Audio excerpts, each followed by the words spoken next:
Yan mga idol, tingnan nyo po. Yan, wala na pong kagat yung kanyang sprocket. Bale mga idol, ang sprocket po niyan ay thread type.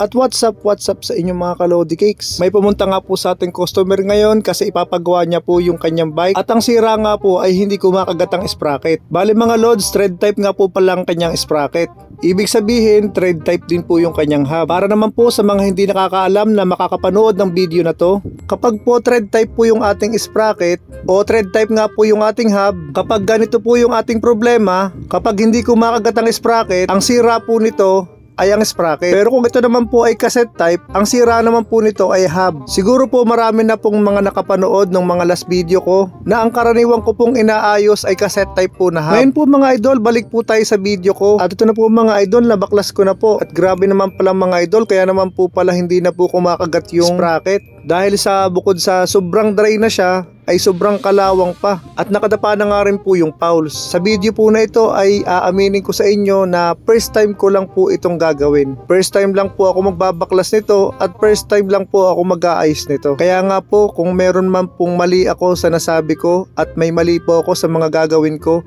pwede nyo pong i-comment yan para mas lumawak po yung ating kaalaman at magkaroon din po ng ideya yung mga newbie sa mga ganito. Bali mga idol, ang dala ko lang po talaga ay lakas ng loob.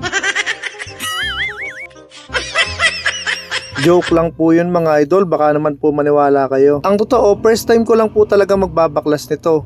Pero syempre kahit paano, may experience na rin po tayo para sa pag-ayos ng mga ganito. At yan nga po mga idol ang dahilan kung bakit hindi na po kumakagat yung sprocket. Putol na po yung spring, saka po yung fouls niya ay sobrang kalawang na. At ito na nga po mga lods, hindi po ako sure kung ano po yung pinakang tawag dito. Pero kung sa cassette type po, pre-hub body naman po yan. At yan po mga idol ang pinaglinisan ko, sobrang dumi na rin po.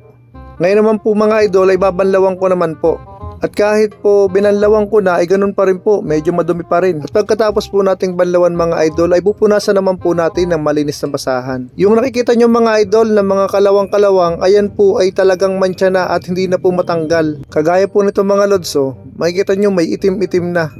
Ngayon mga lods, ito naman po yung gagamitin nating spring. Ito rin po yung ginagamit kong spring kapag nag-aayos po ako ng cassette type po na hub. At yan na po mga idol, nailagay na po natin yung spring saka po yung fouls. At pagkatapos po niyan mga idol, ang ginawa ko naman po ay nilagay ko na rin po yung mga bearing. Yung mga bearing po ay hindi na po natin napalitan kasi low budget din po yung ating customer. Pero kahit paano, siguro naman ito tatagal pa. Siguro po mga 2 days. Joke. Ngayon po mga idol ay ilalagay naman po natin yung spacer. Bale mga idol, binuwasan lang po natin ng 1 peraso yan. Ngayon po mga idol, dahil po yung ilang bearing po niya ay durog na, nag-donate na lang po tayo ng ilang perasong bearing. Kasi pag kulang po yung bearing nito ay hindi rin po niya magagamit ng maayos. Ngayon po mga idol, ilalagay naman po natin itong pinakang lock niya. Nilagyan ko lang po ito ng kaunting grasa para kahit paano po ay tumagal ang buhay ng sprocket.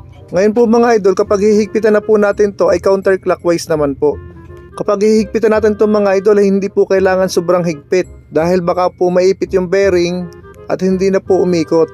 Kaya kapag ilalak po natin yan, ay tatansyahin po natin at tingnan din po natin kung umaalog. Dahil kapag umaalog po yan, maaaring kulang po yung spacer o malawag po yung pagkakahigpit natin. Ngayon mga idol, check din po natin yung pre-wheel niya kung swabing-swabe. At kapag okay na po ang lahat ng yan, syempre ilalagay natin sa frame para matesting po natin. At ito na po mga lods, kumakagat na.